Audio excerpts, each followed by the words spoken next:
Kite Radio. Covering Guyana from coast to coast. Demerara and Essequibo 99.1 FM. Berbice 99.5 FM. Kite Radio.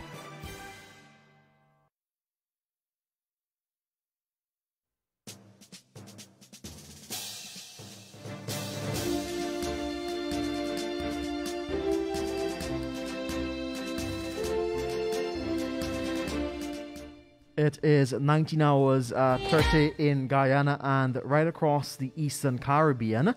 A pleasant good evening to you and welcome to your Monday, August 24th edition of Room 592, where we unleash the truth.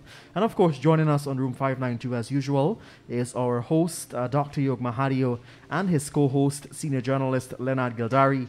And this evening, they're joined by the Honorable Minister of Local Government and Regional Development, Mr. Nigel Dharamlall. Gentlemen, pleasant good evening to you, and over to you. Good evening to you, Mr. Joshua Van Slightman. Good evening to my co-host is back, Mr. Leonard Gildarie. How are you, sir? Pretty good. I thought you would have sung it a little more excited than that. The good minister is here, so good night to you, Minister. I'm not sure why my host is not excited. I will get to the Minister, Joshua. I'm sure everybody across Guyana is excited to see Honorable Minister Nigel Dharamlall. But, Leonard, I must say, Minister, my apologies. When a masked man walks into our room 592, we have cause for concern. But let me just say, viewers, ladies and gentlemen, wherever you're joining us from, welcome to Room 592, where we unleash the truth. And I'm happy and privileged to welcome Honorable Minister Mr. Nigel Dharamlall to Room 592 to talk with us about his ministry, of course, to talk with us about the focus of the Ministry of Local Government and Regional Development. And at the same time, it's a privilege to welcome Mr. Gildarie back from his undeserved days off. Absolutely, absolute abandonment and all of the negatives that can go with it. But jokes aside, ladies and gentlemen, it's a fantastic evening all across Guyana. There's a new government in place. You could feel the energy that is already sweeping across the country. And you could feel the energy of the government itself that is trying to do, I believe, the best that it can do, given the circumstances of both COVID and, of course, all the political things that has been happening. Mr. Dharamlall has been thrown into the deep end, and not that he's not able to. We know the man. We know he's very much able to. He's been thrown into a deep end, not just to run the Ministry of Local Government and Regional Development, but he has been thrown into the deep end in terms of giving a lifeline, in terms of lifting the ministry and bringing it up to start to deliver what it ought to deliver. In the brief conversation I've had with Minister, it is amazing as to how much that lifeline has had to be built, fostered, and developed. I don't think a lot of Guyanese appreciate how far gone things have been, how negative things have been allowed to become. And so it is a monumental task for people who wanted to hit the government, to hit the ground running, to hit the ground running from a deep hole climbing out. And so, Minister, welcome once again to Room 592. Thank you, Yog, and good evening to you and your viewers. Good evening, Leonard. Good evening. I'm happy to be on your program. And indeed, I have a great task ahead of me, and we are well and able to get our job done. We have begun earnestly, and we look forward to serving our people across Guyana over the next 5 years. Great. And Minister, I'll have you know that a lot of people are looking with keen interest. You would know this. You've been a politician for a long time. You have entered into Parliament in 2015, I believe, would have been your entry into Parliament. And so you have been a political face of the PPP yourself. And, you know, a lot of people are looking with keen interest as to what you and your team at the Ministry of Local Government and Regional Development doing. And I would like to just hand over the microphone to you, sir, before we get into a question and answer segment. Tell us what you have found. tell us what is there at the ministry, and explain to the Guyanese people maybe what are the bits and pieces that you've had to start to pick up, to put together to make the ministry back into an effective, well-run unit that you want it to be. Tell us what you have found, because we have heard your discussion last week on social media and on radio and TV about contracts and about all of the questionable expenditures that would have been coming at you. I rather suspect you have had thrown in front of you some invoices that you're questioning. Where are these things coming from? Over to you, sir. Yes, very well. Just before I start, I'd just like to also let you know that the ministry has two ministers, myself and the minister within the ministry, Anand Prasad. Before we get into the details of the discussion, as soon as we got into office, that is on August 6th, we decided to conduct a situational analysis of the current affairs of the Ministry of Local Government and Regional Development. And what we found was quite startling. I think shocking might even be a better expression. In the minister's secretariat and in the ministry, just 56 staff we found who are earning or who have earned in the last 5 years, just on salaries alone, over 810 million Guyana dollars. If we were to add their gratuity, which is 22.5% per month payable at the end of every 6 months, gratuity and all their allowances put together, including leave passage and so forth, that figure rises beyond $1 billion in 5 years. And that is just for 56 staff. Notably amongst those staff would be a number of political elements attached to the APNU-AFC. And many of these elements, if I were to mention their names, the public would be amazed that these were at the forefront. Many of them were at the forefront of defending the dictatorship, of standing against democracy, standing against the rule of law, and standing against our right to count every vote. Names like Ganesh Mahipal, Randolph Critchlow, who was on that show with Jones and I think Duncan. He has been one of the hosts on the show as well. These guys were all my staff. And the startling thing about what has happened too is that when I investigated of their work, there is not an iota of evidence that they would have performed their duties to the benefit of the Ministry of Local Government and Regional Development. And there was no evidence that they actually used their offices, having been paid, millions of dollars over 5 years to correct the lives of people across our country.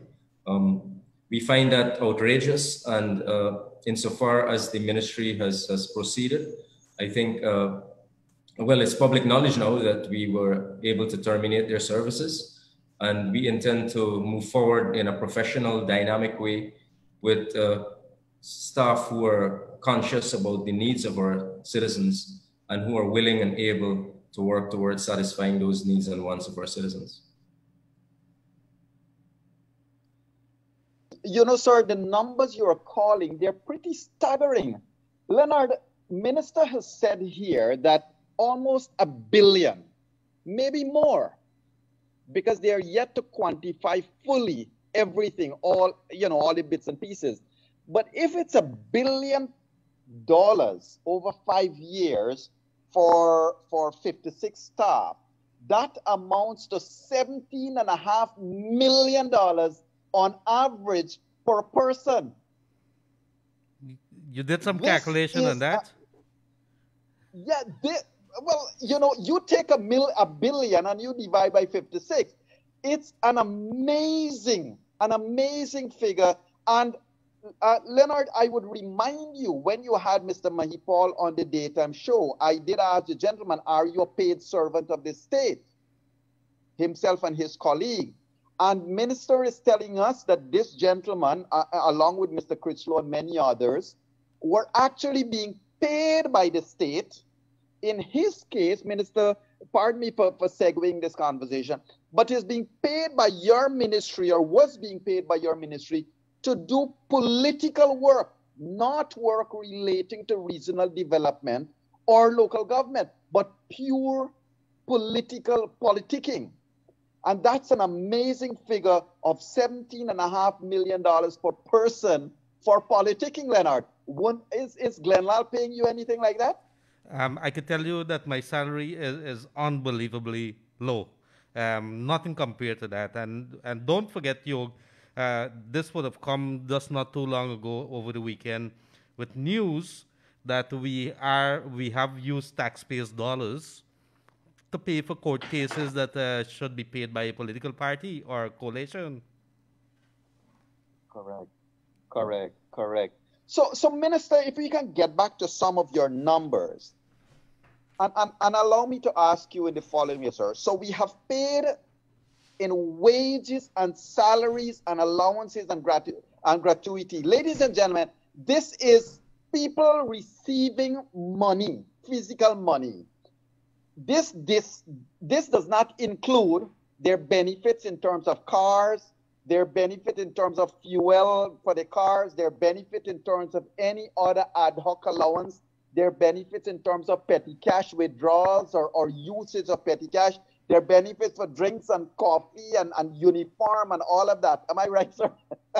Yes, you are correct. And a substantial amount of that was actually paid during the 5 months of their defense of the dictatorship and their refusal to adhere to the will of the people.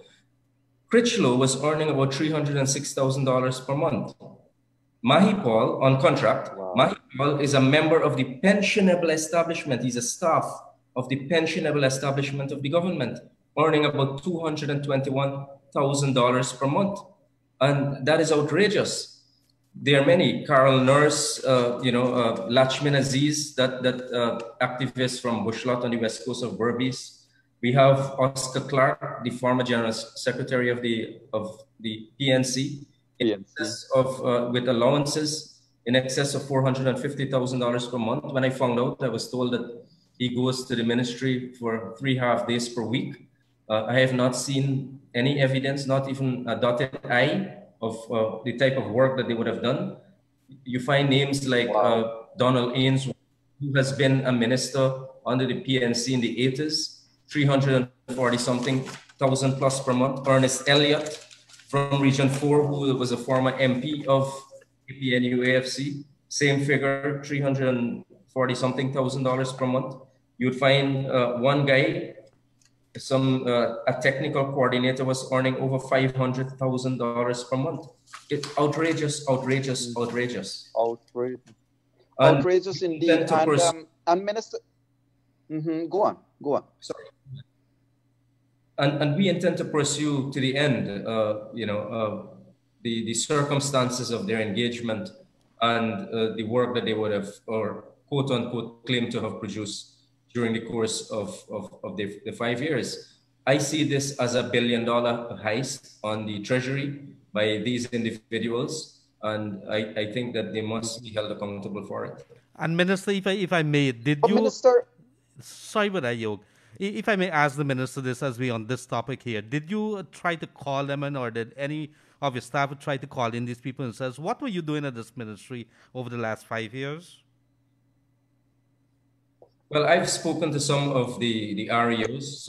Most of them were dispatched to the regions, and many of the REOs indicated to me that some of these guys did not have any evidence of their work. They were actually not even reporting to the regional administration in some of these regions. And so at the ministry per se as well, there was no clear supervision of what they were doing. And that is why you'd find persons like those names that I mentioned. There are many more who would have been on the political campaign trail, who would have been political activists. And the most egregious thing about all of this that I find is that these are the people, our taxes were paying them to run an illegal, unlawful, unconstitutional government, especially since the passage of the no confidence vote in December 2018. Yeah, 2018. Minister, do you know, as a collective government, as a collective PPPC government, do you know if any efforts are being made to collate the collective draining of the treasuries by these political activists? Because what we have heard, I mean, Minister Gail Teixeira was here last Monday and she called some of the very names from another ministry. I think Mr. Anil Nandalal had called some names from his ministry. And so we have found that persons were double dipping, triple dipping, quadruple dipping from various ministries. Is there, do you know whether there is any effort being made to collate, to bring them, do a reconciliation to say, okay, Mr. Leonard Gildarie, his total collection per month from the government was X? Yes, naturally, that is being done, and we would have to audit their performance. We would have to also appraise their performance over the last 5 years, and I think that we owe it to the taxpayers of Guyana, and we owe it to the law-abiding citizens of our country to make this information available so that they themselves can determine what course of action need to be pursued. And, wow. And great. if I may and sir, ask, my last question on that part then. Go ahead. Go on, Leonard. Yeah, what I really want to ask the minister Go on. now, because for me as a taxpayer, I'm asking on behalf of Gildarie now, what assurance would this government give that we're not going to see a report that's dropped for the boys or the girls in this new administration? Well, as you are aware, Leonard, we have campaigned on having certain ethical standards in our administration and in the dispensation of our government. And naturally, you will find that we will be seeking professional people. We will be seeking people who are non-partisan. And I think most importantly, we'd be seeking officers of the government and of the state who are genuine in the development of our country. And in the Ministry of Local Government and Regional Development that I can speak for, that is how we intend to pursue.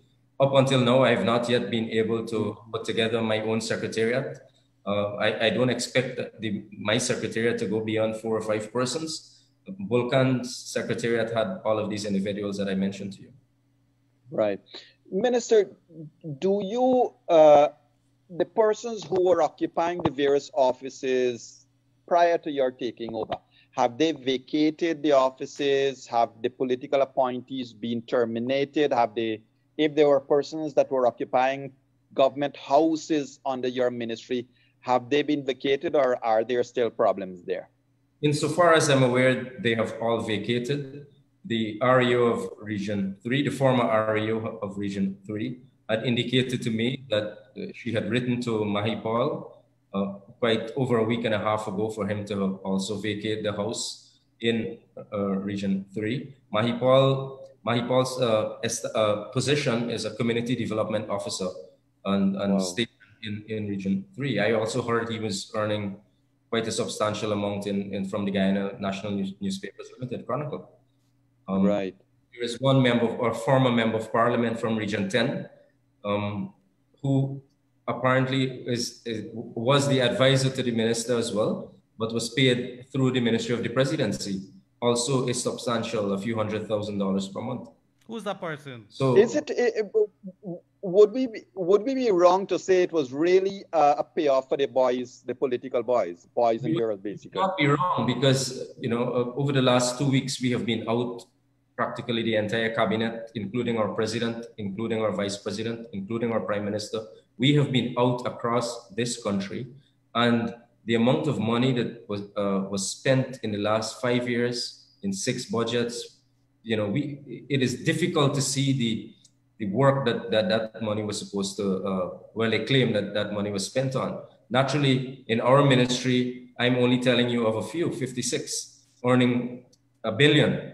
I'm certain that in the other ministries, it is billions more. And that is the nature of how the past regime managed our country. And that is why you find that they were so, they were willing to sacrifice their professionalism, integrity, and defend all the wrongs that they defended in the last year and a half. Right. Well, ladies and gentlemen, there you heard it. 56 persons to be exact were earning about $1 million US per year from just one ministry. And, you know, if you look at the number of ministries that certain persons have been double dipping, triple dipping, quadruple dipping, and drawing money from all various places.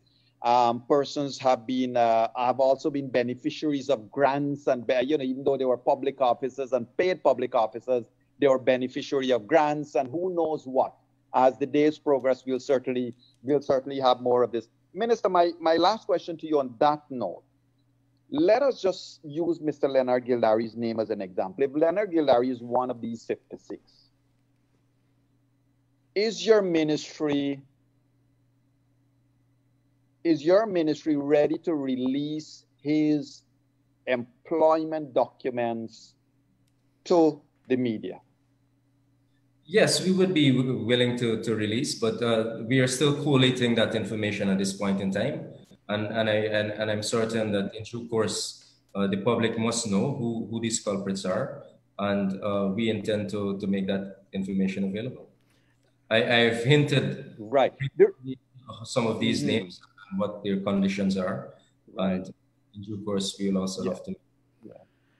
And Yogi, the reason I'm asking you that, sir, is that it is taxpayers' money, as you rightly mentioned. And the second reason, remember, it is the media that that has been good at putting together some of these things. For example, if we go back to the 5 horrible months, remember it was the media that brought together all of these people who the commissioner of police said were overseas and were not supposed to vote. Remember, Leonard? Mm-hmm. So the media is quite good at getting these things. And, you know, I would like to urge that as early as possible that the documents could be released. I think I, for one, would certainly love to see some of those, because I would like to see, Minister, you see this thing about these payouts, it is not just, Guyanese people have to realize it's not just about the payouts. It's about the total mockery that has been made of not the PPP that was opposing the Apnoan government, but is being the total mockery that was made of every single taxpayers in this country. It's every one of us that has paid the Critchlows and the Mahipals and all of these people, ladies and gentlemen, and they must held accountable for using our money. And this is why I'm passionate about wanting to ensure that these documents are released to public. Sorry, Leonard, you were going to ask a question. Yes, before you go, Leonard, before you go, there's also a name called Andrew Weeks, a communication officer. I think he's a member of the media. He was also on my payroll. Well, the ministry's payroll, earning in excess of $200,000 per month. Oh, that's interesting, because I think he was one of them that was calling for a boycott of Kaiser News. I would like to see that gentleman. In fact, I want him to come on radio here. There's a guy that was doing some racially divisive statement, including wanting to boycott Kaiser News and Starbuck News and a couple of the independent media. Well, Minister, I'm interested in something else.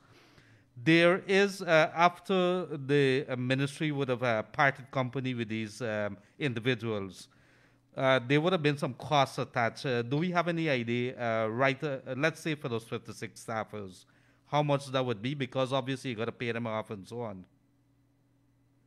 Well, Leonard, we govern via the law, and their termination has been lawful, and whatever they're owed, they will be so paid. But insofar as I'm aware, the contracts that they have allow them a month's notice, and we have since done all of that. So I do not envisage that they will seek to pursue any more recovery. And if they seek to do so, then I think that that will make it even worse in terms of their hunger for the state largesse. Correct.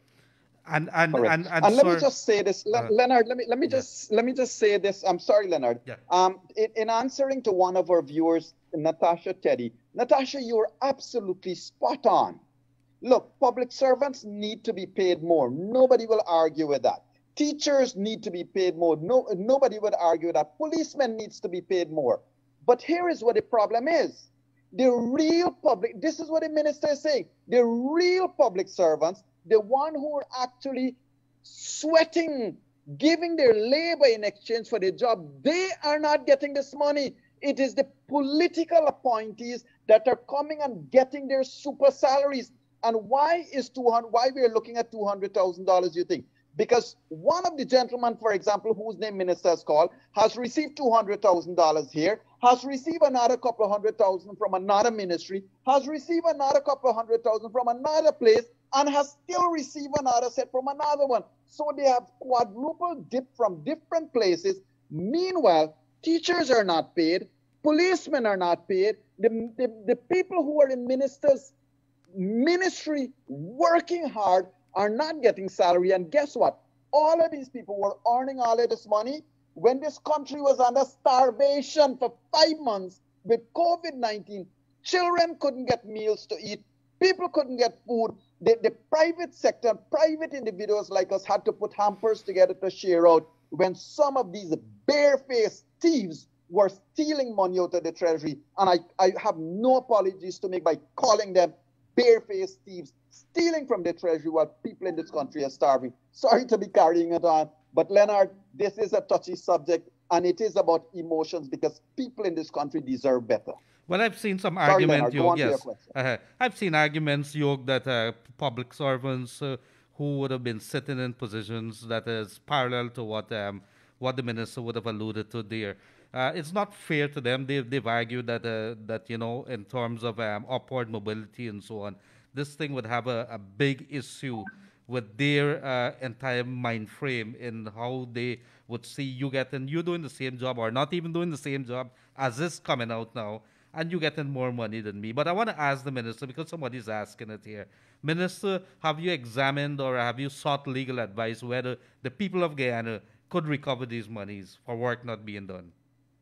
Well, Leonard, the people of Guyana deserve to know what has happened to the expenditure that they stand in this country. And I would think that the Attorney General, him being as learned as he is, would be in a better position to answer that question. But as a taxpayer myself, I would like to know what has happened, and I would like condign action to be taken against those who trespass against transparency and accountability.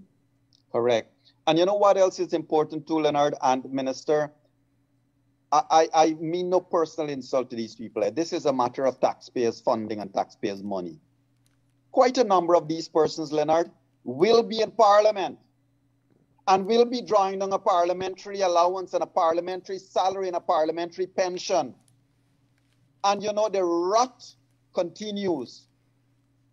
And that is probably one of the most glaring examples of total disregard for people in this country. Anyway, let us move on. Minister, thank you for sharing with us that type of information. And I would certainly look forward for any of the documents that you can share with us, because as people in the public, we would love to help to put these bits and pieces together as well, sir. Minister, I want to just quickly move on to something that I know would be in your front burner. Whether you can do anything about it, given COVID and all the challenges you have, is another matter. But local government elections has to be something that's right up there on your agenda, because at the end of the day, your government has to be able to deliver on that. And why I'm saying I know local government elections is not your forte, so to speak, but the entire local government and its management and its structure and having the local government produce for Guyana. First of all, what's your thought about local government elections preparedness? And secondly, tell us about your local government ministry's plan for especially your regional foray, sir. Yeah, local government elections are on the cards. They're due next year, almost at the end of 2021. And we intend to have local government elections. As a matter of fact, it is under the party in government that I serve since 1992, brought democracy into our country. The PPPC in 1994 had local government elections in our country. And the history will show that we have always promoted good governance via local government elections as one of the ways of ensuring that our people practically self-determine. But so there will be local government elections. There is no discussion about that beyond to say that there will be local government elections, and when that time comes, we will get there. in terms of the ministry itself, divided into local government and regional development, we have 70 neighborhood democratic councils in our country across Guyana. We have 10 municipalities, and institutionally, they comprise the structure of the local government system. Of course, the custodian of the local government system is the Ministry of Local Government and Regional Development. We intend to provide support to all of the, what we call LDOs, local democratic organs. We intend to ensure that they're able to provide better services. So our focus is to build capacity in these institutions. You're aware that many of the individuals who have taken up positions as councillors within the LDOs, whether the NDCs or the municipalities, these are individuals who are just like you and I from our neighborhood, and our colleagues or our citizens put us forward to represent them. So we have to provide quite a lot of training and support to them. We intend to also work very closely with all the institutions to have greater subventions go to them. This year, however, we have the challenges of COVID. We also have the even more an even bigger challenge of what transpired since March 2nd. So we will have an emergency budget. We intend that the Ministry of Local Government and Regional Development will play a critical role in small endeavors, whether entrepreneurship endeavors, whether social assistance or social support type endeavors in communities. We have to rebuild the community development councils across our country. Some of these individuals that I mentioned earlier, they were the ones who were running or claimed to have, well, they were paid as agents, some of them, of the community development councils. They have produced nothing. So we have to organize the local system. And I think that that is one of the primary things that we intend to pursue in the very near future. This weekend, last weekend, I was in Essequibo, that is Saturday and Sunday. And one of the things the residents raised was the whole issue of pensioners being uncomfortable in moving, very far to receive their pension. So we had discussions with the regional officials, and one of the things we intend to pursue is to have pensions paid to pensioners in their own villages. That will create some challenges, but I think it is something that has to happen. We cannot allow our elderly people to continue to suffer the way that they have been suffering just for $20,500 per month. So absolutely, you deserve, and that is power to you guys, sir. That is good. Anything that looks after our elderly and our children, hats off to you, sir. And as you speak of our children, you're aware also that schools have not been open as yet because of the situation regarding COVID. We now have, I think, over 1,000 positive cases in our country, 31 deaths. And when we compare that with our neighbors, I think Suriname has 3,500 positive cases. Venezuela has about 39,000 positive cases. Brazil is 3.5 million plus. So a lot of work has to be done. We have to retool the health departments in all of the regions to take care of our school children. We have to retool the education departments and the health departments to take care of our patients across the country. You'll be surprised that so much money has been budgeted and claimed to have been spent in the last 5 years, and some very basic things are missing in the health system across the regions. We also intend, as part of our regional development, one of the things that the president would like to see done is repositioning our regions. Regions have specific characteristics that will attract investment different from a centralized type of investment. So he has given us the mandate to reposition the regions, to build regional economic and infrastructural plans over the next 5 years, and we intend to have that vision realized. So in Essequibo, for example, in Berbice, the characteristics that are primary to those regions, those characteristics are going to take the front burner. Likewise, in the hinterland as well. We have quite a lot of development works to be done in the hinterland, and we expect to pursue those as quickly as possible too. Great. And I know from your background in the former PPP government, you would have served a portfolio relating to hinterland development and, stuff like that. I guess you would want to pick it up running again and ensure that development is being done. Because from a political perspective too, I guess the PPP is very interested in the hinterland communities and the indigenous peoples as constituency as well, right? Well, the PPP is the biggest Amerindian party in our country. So naturally, but I think it is more than just politics. I think the way the PPP operates is more humane compared to some other political parties, especially the one that we succeeded.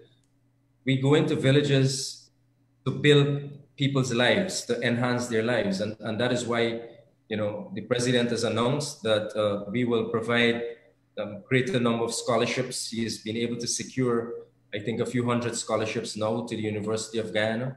We intend to create 50,000 jobs. The village economies in the hinterland, 210 plus Amerindian villages and communities across Guyana.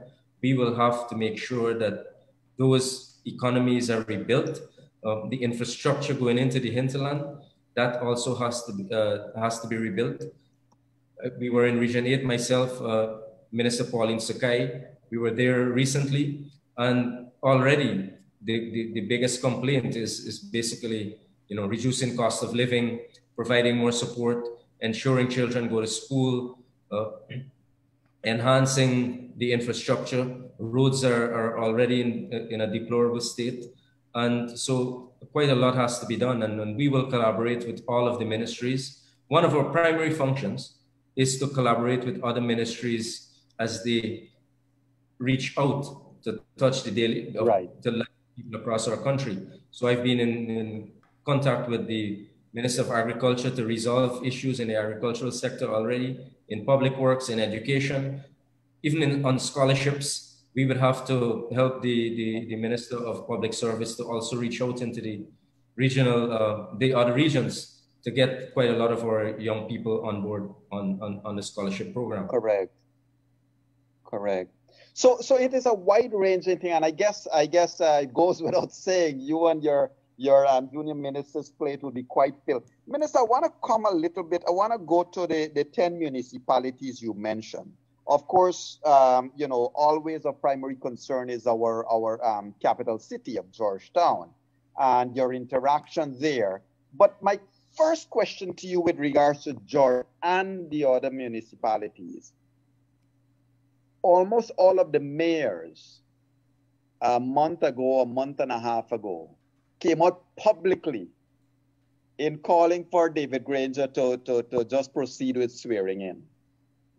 How does that, does it affect your working with them in any way? And how does it build for a good rapport between you as minister and the head of the mayors in all of these areas? Well, that is a choice those mayors made. But moving forward, I think that we respect the rule of law. The government of the people is now in government, and we have, so far, I've contacted the entire municipal system. We've had engagements with the mayor of Georgetown. He has expressed commitment to work with the government of the day. He has indicated so in unequivocal terms. He has indicated to us that his city is cash-strapped. He has also indicated, and I think very clearly, that he wants to distance himself from his predecessors because Georgetown has been affected tremendously by massive irregularities, whether in management, whether in the financial aspects of it.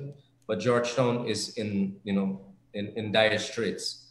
And in our first cabinet meeting, the president himself, Dr. Irfan Ali, has mandated us in the Ministry of Local Government and Regional Development to put together an interministerial task force, including the ministers of Public Works, Agriculture, for us to come up with a plan to get Georgetown into a state that we are all proud of as citizens of Guyana, having the legacy of Georgetown, the history of Georgetown, as the garden city, as the capital city of our country. Georgetown has a lot of history, and we will not allow the politics of any individual or any party to separate us from development in Georgetown. So we put together a task force that conducted a rapid assessment of what needs to be done in Georgetown. And we are currently in the final phases of allocating resources. We will discuss it further with the mayor, but he has expressed that he will support us to ensure that Georgetown gets to a pristine state. And we're happy for that. And we will, well, we've already begun works in some areas. Right. And you will see Georgetown moving forward. Finally, on Georgetown, we also intend to have some role in having the City Hall reconstructed. City Hall is one of our pristine buildings in Georgetown, and we have to get it to a state that we can all, be proud of. I don't want to overuse that expression, but right. the mayor will have to make sure that resources are available and properly managed. Part of us providing this impetus is to ensure that there is sustainable management thereafter. So we cannot continue, government cannot continue to dole out billions of dollars into the city, and it is mismanaged. So the city will also have to come up with a sustainability plan in terms of operational sustainability as well as financial sustainability. Got you. Minister, there are two things I want to raise about about Georgetown particularly. There has always been a hesitancy, and one could understand why, with regards to the defaulting taxpayers. Mm-hmm. Isn't it time that the mayor and the ministry consider a name and shame approach? Defaulting taxpayers to the city should be exposed. Because a lot of, they may have reasons why they're not paying up their taxes. They may have a matter in court, for example, against the city council. But I think at the end of the day, a good and a healthy and a clean city is not for just the defaulting taxpayers, it's for all and sundry, the entire Guyana. And so I would like to ask your thoughts on that, sir. And my second point on Georgetown particularly, and it goes for all the cities. For all of our independence, the problem with our city is that the city council has always been political. The municipality of Linden, the municipality of Riverton, always, because it is run from a political perspective, you would find that when a municipality doesn't agree with your government, they're not going to spend all the money that is centrally allocated to them. They prefer to send it back at the end of the year, but the people in the area suffer. They don't know these political games are being played. Minister, isn't it time that the ministry put together a non-political management team that works between the ministry and the city council to restore Georgetown, not just for 6 months, but to work for a medium term to long term to really manage the cities outside of the ambit of politicians? Political management is not taking us anywhere and hasn't done so. And let's talk pure politics, sir. Could the PPP win local government elections in Georgetown and win the mayorship, for example? All of those are, questions that I'm sure you guys will be thinking about. But back to my two questions. One is there any recommendation that you could consider to name and shame and to discuss with the mayor, expose the defaulting taxpayers for the city? And two, is a medium to long-term professional management team that works between you and the mayor and the city council? Well, Yog, I think we have to look at it from a different perspective. The city has suffered independence, or for as long as it has been established, but especially since independence, it has suffered from from a lack of leadership. And insofar as history will point us, successive regimes of the city council have always been supported and are derived from the People's National Congress. I'm not castigating the People's National Congress, but I think that they have not provided the quality of leadership that is required to take Georgetown out of the current morass that it is in. And I think when the president appointed the interministerial committee at his first cabinet meeting with us, signals that, to me, it signals that he is serious about getting the government into Georgetown to make sure that outside of the council, that the citizens of Georgetown, live a different life, benefit from the vision of the president. And I think most importantly, we have to make sure that in all of the municipalities, and especially Georgetown, that decisions of the city are made from the bottom up. And as a matter of fact, that is one of the approaches that we will be pursuing and that we have already begun to pursue across this country.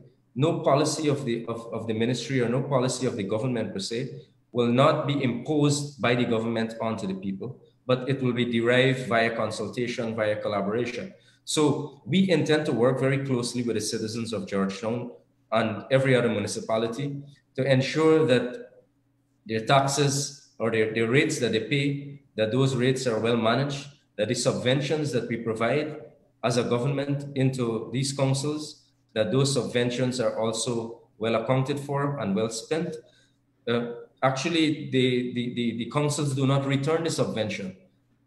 All the years that they have received, they have basically kept the subvention.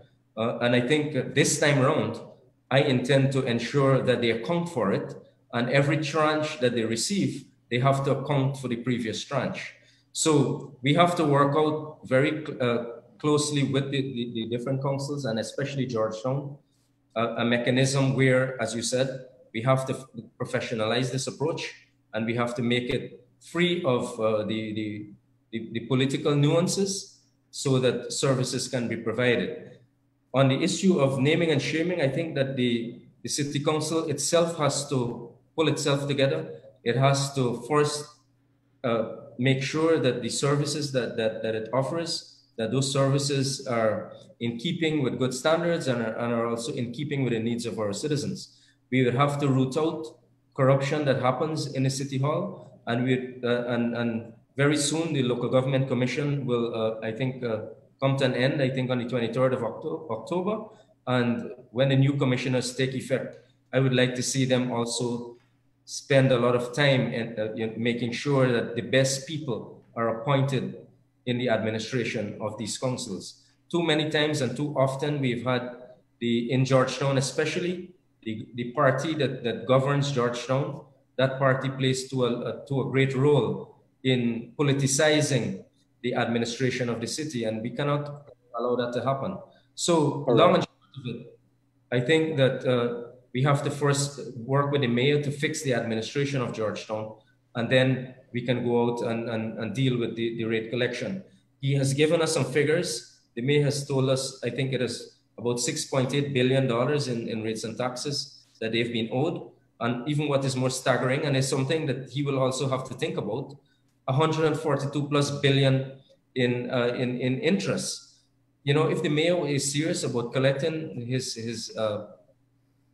rates, then he has to find a way. I mean, let us start from now and put a system in place to begin rate collection. We have to have some honesty in the process, but I think we also have to have some diligence in Of course. Thank you for that, Mia. And that is a staggering figure you have called there in outstanding taxes due to the mayor and city council. Minister, the problem is even bigger, isn't it? And I'm sure that, look, let me applaud you first of all. You have been in office for what? Under a month. 2 weeks. Yes. 2 weeks. And let me applaud you. I hats off to you, sir. I'm not saying this because you're here. You have spoken well. You have in 2 weeks taken an absolutely wonderfully great grasp of what's in front of you and your obligations to this country. And while I speak as a citizen of Guyana, I know your obligation is towards us all as a people of this country. And hats off to you. You're speaking well, and you have obviously, pulled up your sleeve and gotten your hands well into your work. Sir, the city council, you pointed out to something that is extremely accurate. The city council has been, Georgetown City Council has been inundated, has been overcome with one fraud after another. Over the past number of years, we have seen an inquiry that held former town clerk Royston King, I believe, responsible for certain things. I think he took legal action. There has been one thing or another. How do you as a minister plan to ensure that the officers, like the engineers and the town clerks and these people, how are they reporting to you, first of all, in any way, whether sideways, whatever way? Do they owe any administrative reporting to you? And, excuse me, how do you plan to hold them as a minister? How do you plan to hold them accountable to the people of the city and to Guyana? Well, all municipalities are governed by the Municipal and District Councils Act, of which the ministry, the minister is the custodian. So they will have some responsibility to my ministry, and likewise, they will have a responsibility to the almost 300,000 citizens of Georgetown. One of the things that I've spoken about is that all councillors of any council across this country, whether it is an NDC or a municipality, it is a requirement that they have meetings in their constituencies. And budget-wise, our ministry will have to concur on the budget and endorse the budgets of the different councils. I do not see any concurrence or endorsement unless there is evidence of these councillors going out into their constituencies and meeting with residents to determine what projects are to be undertaken.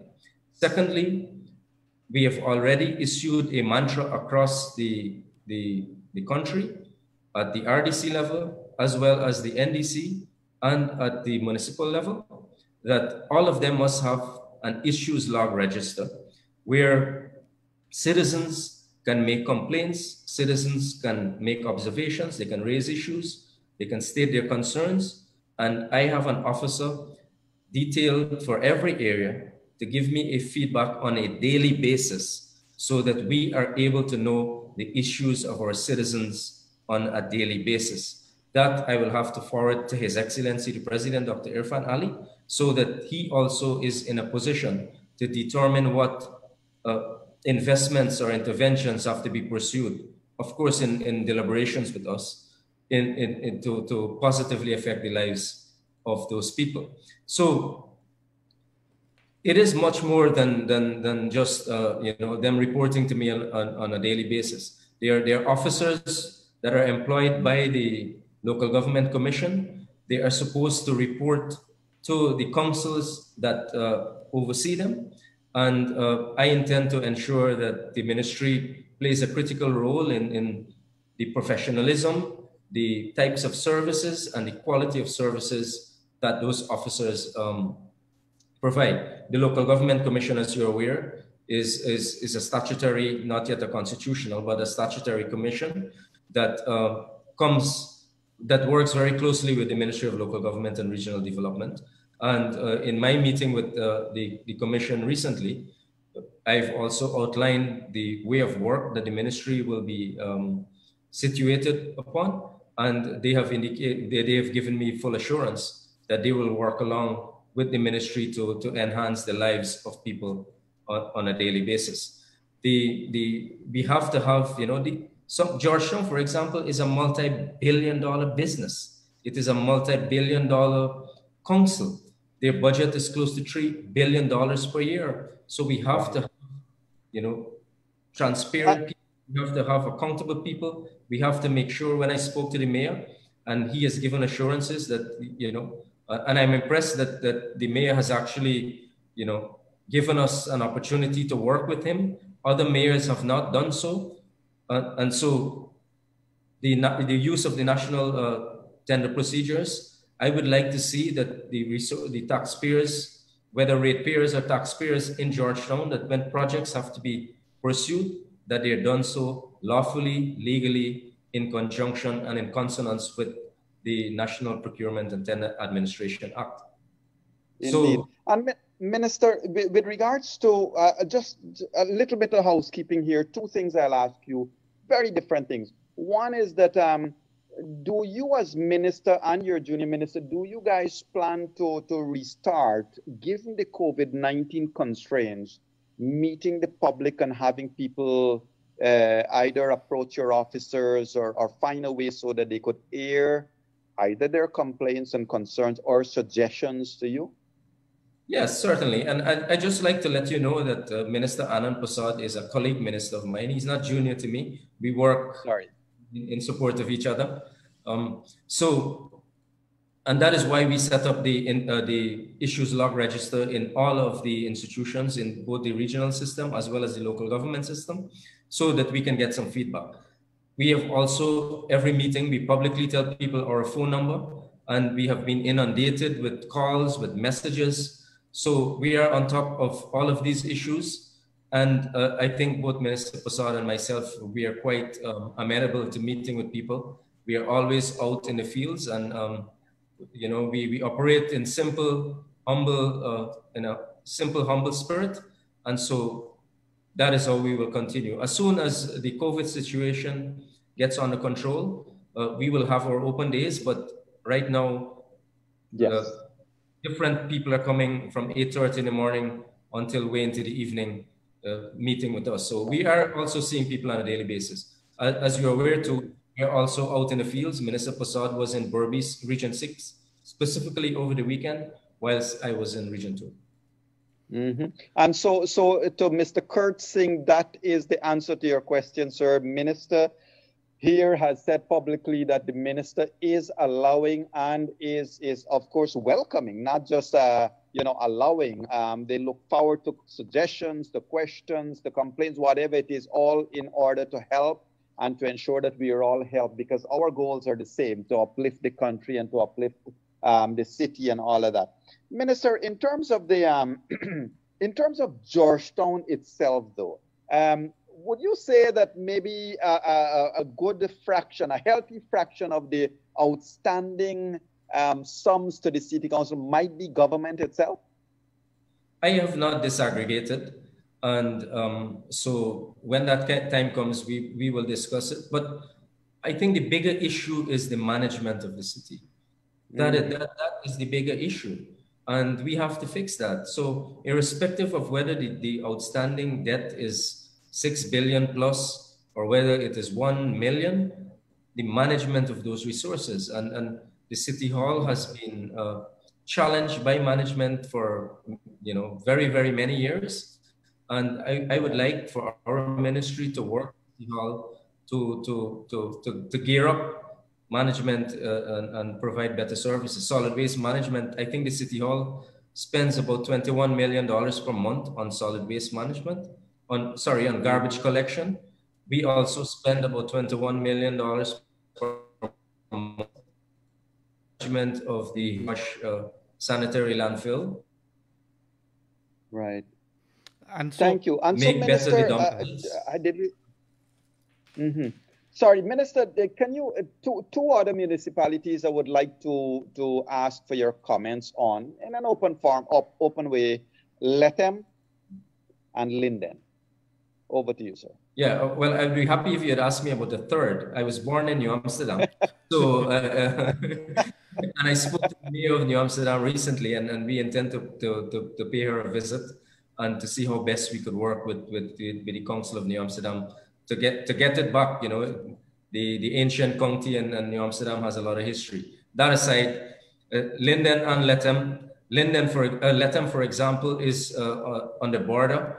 So it is basically, the gateway into Guyana from one of the biggest countries of the world. I think the sixth biggest economy in the world is Brazil, and Lethem is the official port of entry.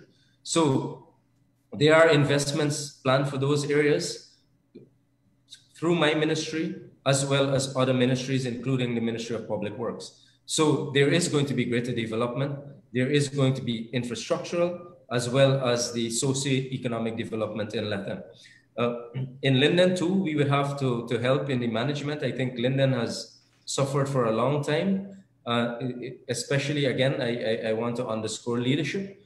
And so, because Linden is the gateway to the rest of Guyana, you have to pass through Linden, cross the Wisma Bridge to get into the interior of Guyana, to get into the best parts of this country. And so we have to find a way to make sure that the mining town of Linden raises itself, and we work very closely with the citizens of Linden to realize that. Lots of work has to be done, and you know, the Ministry of Local Government and Regional Development will be working assiduously every day for the next 5 years. Yes, Minister. Thank you, sir. And thank you very Leonard? much. Yes, thank you very much, Minister. You did mention waste management, and I want to ask you, here's a question for you. Guyana is for the last 50 years plagued with managing its solid waste resource, solid waste rather. I want the person is asking if what are the plans of the ministry in terms of waste separation and recycling? And you did mention the Higgs Bosch. It has not lived up to the potential or where we wanted it to be. What are some of the plans to arrest that? Well, on the first issue, solid waste management is always evolving because the economy is evolving, and we would have to make sure that you know, we position or reposition solid waste management to the changing or to the dynamics of the economy. Now we are an oil and gas producing country, so I don't think the solid waste management portfolio took that into consideration maybe 3-4 years ago. So we would have to refashion it. And yes, we would have to do recycling. We would have to do separation. These are things that can happen now. So there is no stopping any citizen from doing that at this current time. We would have to work with the Higgs Bosch to ensure that when citizens separate their garbage or separate their solid waste, that it is also compartmentalized at the sanitary landfill. We cannot do it in the other areas because the other areas are basically dump sites. But specifically to Higgs Bosch sanitary landfill, the second cell is slated for completion in the next few months. The first cell is practically filled and will probably be closed in the next 4 to 5 months. And like I said, cell 2 is about to be completed, and we hope to get that completed very soon.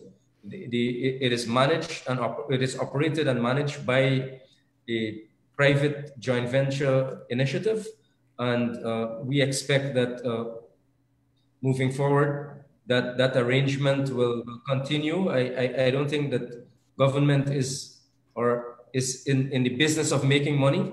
We have to make sure that we allow the private sector to also grow. So there is, I think, great investment opportunities in solid waste management where private sector is concerned, and many persons have already spoken to us, and we do look forward to all of the ideas and all of the plans and all of the initiatives. But we have to get this country clean. We have to get this country first world rated, and that is something that has to happen in the next 5 years.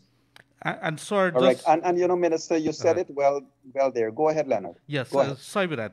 One of the things that Yog and I was quarreling on during the elections watch was the role of the NDCs and the RDCs and so on. We found that in many cases people complained that nobody was checking them at the homes during this COVID-19 period, and nobody. It seems as if the NDCs were not even aware of their situation. Sometimes the NDCs are not even aware who living in the community. What are some of the plans, or do you have big plans in terms of education for the NDCs, and maybe even to educate them that they have a new role under the laws that were passed a couple of years back, which give them more autonomy when it comes to collection of rates and taxes?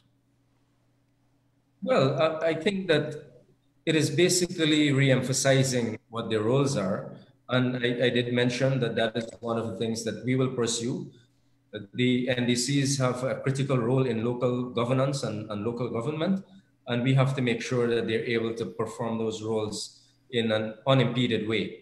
And the best way to get that done is to make sure that we build the capacity of the people that serve on the NDCs, especially our councillors. We would have to get into communities too and start building the capacity or the potential of many of those young people, especially, who would like to serve in leadership positions in their in their neighborhoods. So that is on the cards, and we are going to budget for it. We have budgeted for it, and over the next 5 years, we will budget for it consistently. That aside, too, I think that we have to work with them as we have to work with other with the municipalities in finding a way of doing business differently, of providing services differently. Things have not worked the way we would like it to work. The most important thing about getting it done or getting this done is to have the initiatives of the citizens to guide that process. I don't think that citizens have been consulted upon enough or collaborated with enough, and that is going to be a hallmark of the administration of the Ministry of Local Government and Regional Development with myself and Minister Anand Prasad. Thank you. Yog? Minister, let me ask you this with regards to the what was supposed to have been the landfill site. You did mention it, and as you know, a lot of citizens, I'm sure you would have heard, a lot of persons in that area is now complaining that it is not anymore a landfill site, it is a dump site. And I think people are extremely concerned with the stench, with the overall management of it, so that it's becoming more and more of a problem now.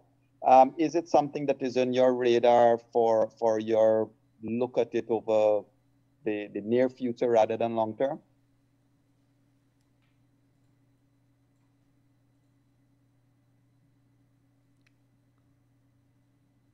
Did we lose the Minister Leonard? Yes, it is on our radar. It's part of our budget, actually. And we will have to look at it. We have received complaints about the odor coming from the facility. And we have already begun discussions on closing cell 1 so that cell 2 can be open and managed.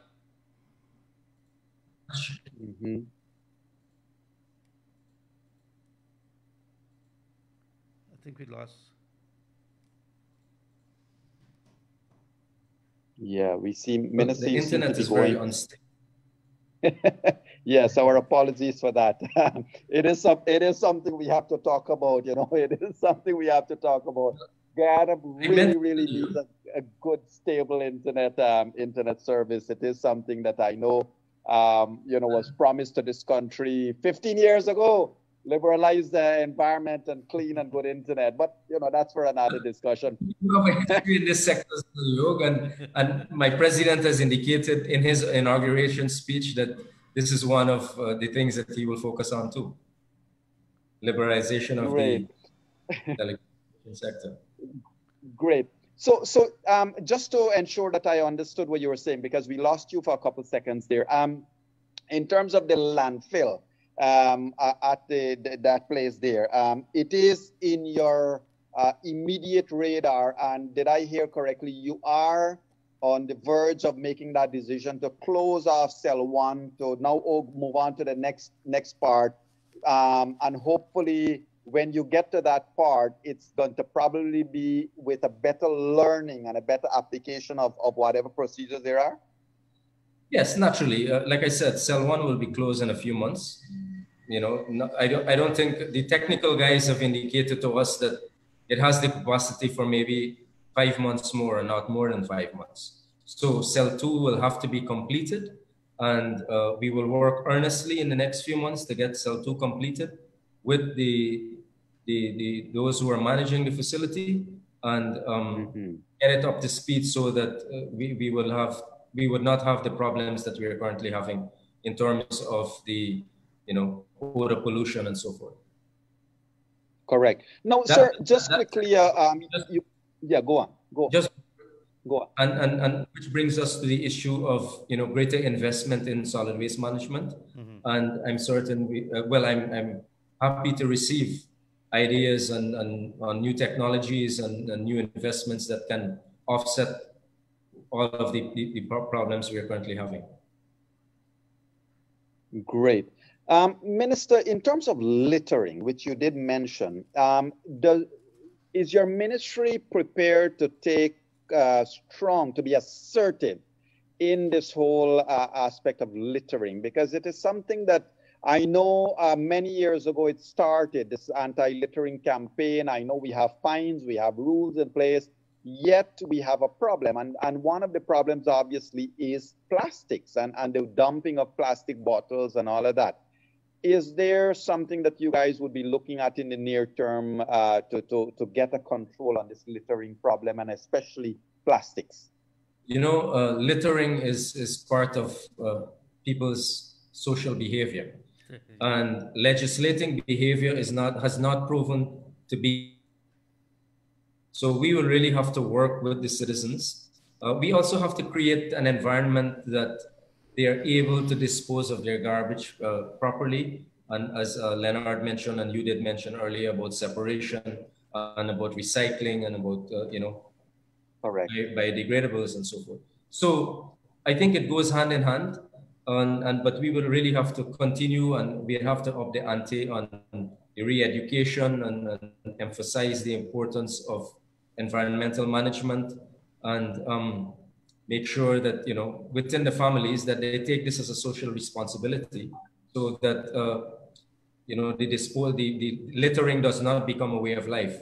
I think we have made some strides, and I expect that in due course, we are going to get to a point where we'd all love to be.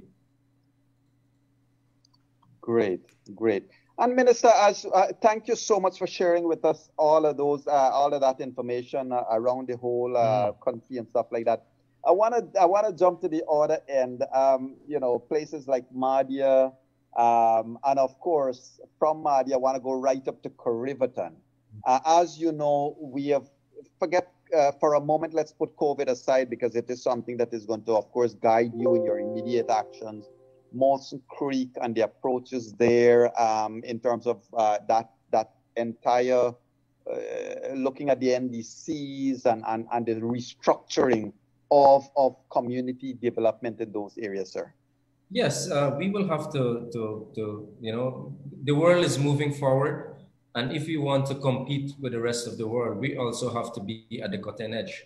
And cutting edge, not just in the technological sense, but also in our mindset, and also in the way we live, and the way we carry out our daily activities, and also in the services that we provide as a government and as institutions of the local governance system. So Corriverton, we have, every year we budget resources. We intend to budget more resources for Corriverton, as we will do for Mahadeo. Mahadeo is one of the new towns. It has different characteristics. It is also a relatively transient town. Right. Lots of different types of cultures. So the melting pot of Mahadeo has to be addressed in a way that or guided by its characteristics. Likewise, Mabaruma. So we expect in the next 5 years that these towns are going to be productive. They are going to be, filled with economic activity. There is great potential, and we would like to harness all of that, especially at Molson Creek, Corriverton, Crabwood Creek, heading to Molson Creek. That is the way to Suriname. The two presidents have exchanged lots of notes regarding development initiatives between the two countries. President Santoki of Suriname and President Dr. Irfan Ali of Guyana. And those areas are I think, slated for much greater infrastructural works. I've begun to speak, in my discourse along Essequibo Coast, we've had all of the NDCs, including the township. They have begun a cleanup exercise as of today. We have had support from the private sector. Some of the business persons in those areas have given their excavators free of charge, their tractors, fuel, staff. We also have over 1,000 community enhancement workers in our country. We may need to increase those numbers so that more people are employed and they're out cleaning their villages in a way to ensure that they're positioned for greater development. Similarly, I will be speaking to Region 6. Minister Prasad was there over the weekend, and we expect them to also take that same approach. Georgetown, as you're aware, we have begun already, and we will do the same in all of the municipalities and neighborhood democratic councils. Great. And sir, thank you for that. Correct me if I am wrong. I'm asking out of totally not knowing who's responsible. Who would be responsible? Is it your ministry for the cars and the car and bus parks and the speedboat landing points? We are working very closely with the Ministry of Public Works, and whilst we are the eyes and ears of the citizens, we are also the eyes and ears of the government. So we have an integral role in making sure that those areas are also taken account of. Yeah, I think too that to inform the public that we work very closely with the Ministry of Home Affairs. The Minister of Home Affairs sits on the Interministerial Committee for Georgetown's enhancement, and he has already put together a plan that is being executed currently in Georgetown, and he has been very helpful in making sure the police force, and I must commend all of the commanders so far. They've given us total support. We've been in personal contact with many of them, and you will also see safety and security, one of the vanguards of our of the government services moving forward. Great. And Minister, before I hand over to Leonard for his last question, I see, there is a nice suggestion coming here, and allow me to say it because it is something that, I've been thinking of too in collaboration with a number of persons. Miss Banmati Jean Ram has said, there should be village and community competitions for cleanliness. I would want to urge that, if this $1 billion we paid to 56 persons over the last 5 years, maybe we find $100,000 there, Leonard, and we allocate it, to persons who I think it's a good idea. Ensure that their area is kept clean. But that is for another discussion. But I think, one of the things we can start doing is to look at incentivizing people, to take special interest in their area. And talking about littering, I raised that, Minister, because, you look at the 63 beach, for example. It is certainly an area that has been a wonderful place for tourism and all of that, and the entire community of Berbice. But with the dumping that has taken place there over the last decade or so, it's really gotten to a very, very terrible situation. Your thoughts on that, sir? Yeah, and I totally agree with you that we may very well have to find innovative ways of making sure that people take responsibility for their surroundings and their neighborhoods and the environment in general. And I agree, 63 Beach is, it's every child's dream to go to 63 Beach. And when you get there and you see the condition of it, we are left aghast. So we would have to work with residents across our country to get all of our these quote unquote tourist attractions to a state where the Ministry of Tourism, Industry and Commerce can feel proud, and that they can start to promote it or promote those as areas where people from abroad can come. Again, we are on the cusp of production. We're already producing oil, as a matter of fact. So when these billions come, lots of persons would want to also come to Guyana. So we have to, redevelop the country, right, to make sure that we benefit from all of that. Yeah. But I like the idea of So, Minister, project. Great. My last question for you before I hand over to Leonard. Durban Park. That's what's on the horizon? What's your thoughts? That Durban Park, as you're aware, is a monster. It is a colossal disgrace to good governance in this country. It is built on corruption, and I think that the media, they're already fully aware of what has happened, and but we cannot allow what happened in the past to take away from enhancing the lives of people. So naturally, Durban Park has a critical place in the evolution of our town, that is Georgetown, and so we would have to find a way of making sure that something happens. But in the current state it is in, it is of no use in the current state it is in. I'm And finding I guess because it's wooden, I guess because it's wooden, it will sooner or later start to become a hazard as well, isn't it? Well, it has already begun to decay, actually, long before we got into government. So, but Durban Park was built as a means of corruption, as a way of sucking resources out of the country for personal gain. There was a director of parks earning over $500,000 per month, and I suspect that Durban Park also came under the review.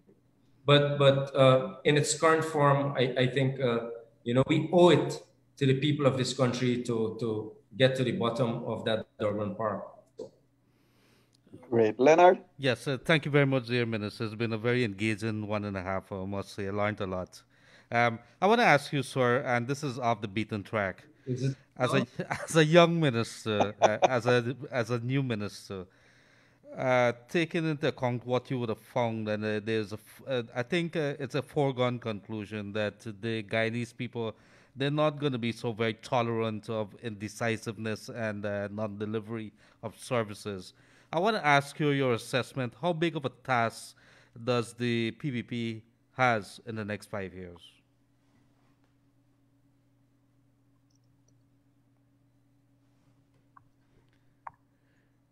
You there, Minister?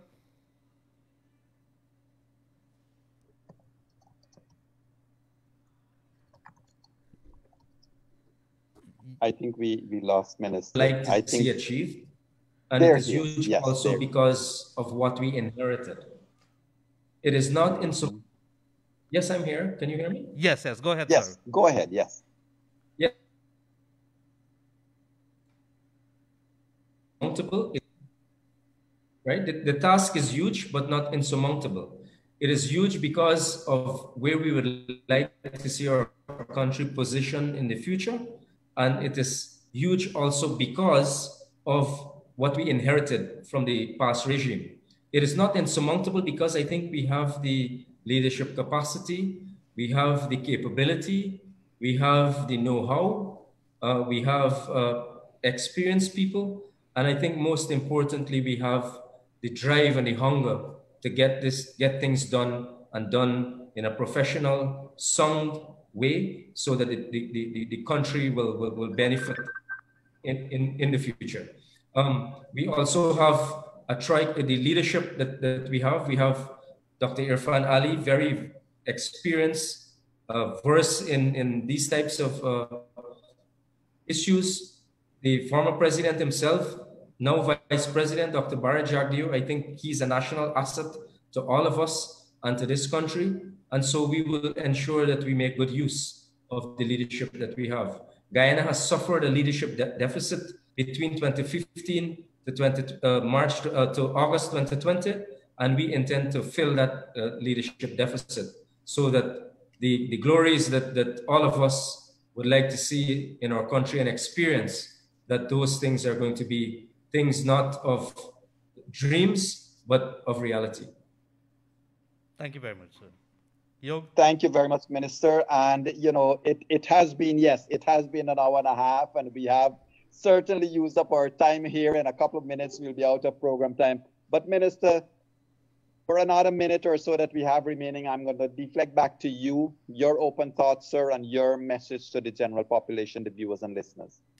Well, I think the first thing I'd have to, as part of my national responsibility, and that is to encourage everyone to respect the COVID measures, respect the protocols, ensure that you wear a mask in public, ensure that you social distance, ensure that you avoid crowds, ensure that you sanitize properly, ensure that those who are affected, that they get medical attention.